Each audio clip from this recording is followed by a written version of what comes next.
Hello everyone, welcome back to my YouTube channel Place on Food and Life.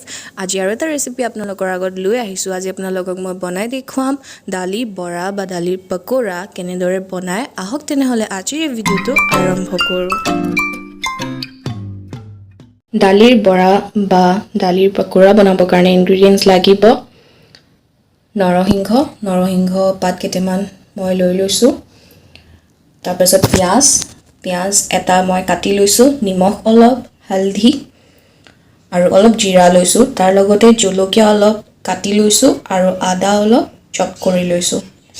আৰু তাৰ লগতে লাগিব দালি, মসুৰ দালি লৈছো মই। প্ৰথমতে মই এই দালিখিনি তিয়াই থৈ দিম, প্ৰায় 15 মিনিট মানৰ কাৰণে মই তিয়াই থৈ দিম। এতিয়া মই দালি টুকি পেলাই অলপমান থৈ দিছো, এইখিনি গোটাকৈ ৰাখিম আৰু বাকিখিনি মই ইয়াত দি লৈছো, মিক্সিত পিছি লম। ইয়াত দেখিছে দালিখিনিত লগতে নৰসিংহ পাত, নিমখ আৰু হালধি দি দিছো আৰু তাৰ লগতে অলপ পানীও দিছো আৰু এইখিনি ভালদৰে মিক্সিত পিছি লম। এয়া চাওক পিছা হৈ গৈছে। ইয়াত এতিয়া মই পিয়াজ দি দিম। পিয়াজ অলপ বেছিকৈ লৈছো, তাৰ লগতে জলকীয়া আৰু আদা, জিৰা পাউডাৰ, লগতে নৰসিংহ পাত কেইটামান।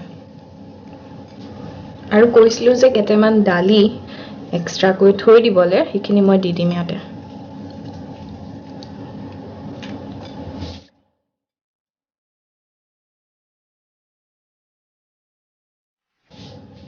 নিমখ অলৰেডি দিয়া আছিলে, এইভাবে আৰু অলপমান দি দিছো। আপোনালোকে হাতেদি মিক্স কৰিব পাৰে। হৈ গৈছে। এতিয়া ফ্ৰাইং পেনত মই তেল দি লৈছো, ৰিফাইন তেল। গৰম হৈ গৈছে, এতিয়া ইয়াতে মই এটা কৰি দি দিম।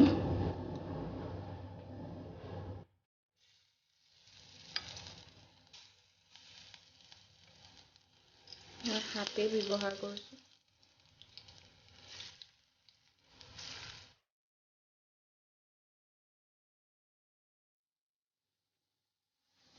এয়া আটাইকেইটা দি ললো।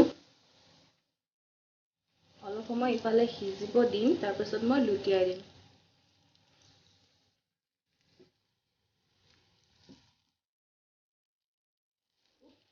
ইফালেও অলপ সময় ভালদৰে সিজিবলৈ দিম। গেছটো মই মিডিয়াম ফ্লেমত ৰাখিছো, একেবাৰে বেছি বঢ়াই দিয়া নাই, কাৰণ মই ডিপ ফ্ৰাই কৰা নাছিলো। ডিপ ফ্ৰাই কৰিলে আপোনালোকৰ তেলত ডুবাই ভাজিব লগা হয়। মই তেল কম দিছিলো বাবে লো ফ্লেমত এনেদৰে মই ভাজিছো। আৰু এবাৰ তিয়াই দিছো।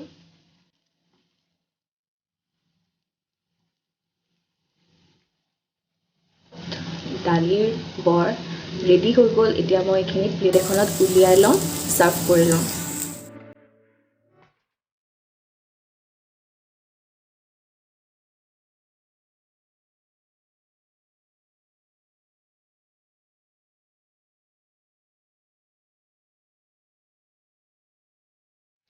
আজি যদি এই ভিডিওটো চাই ভাল পালে লাইক, শ্বেয়াৰ, কমেণ্ট আৰু যিসকলে এতিয়ালৈকে ছাবস্ক্ৰাইব নাই কৰা প্লিজ ছাবস্ক্ৰাইব কৰি দিব আৰু লগতে বেল আইকনটো দবাই দিব ডেইলি নটিফিকেশ্যন পাই থাকিবৰ বাবে। ধন্যবাদ।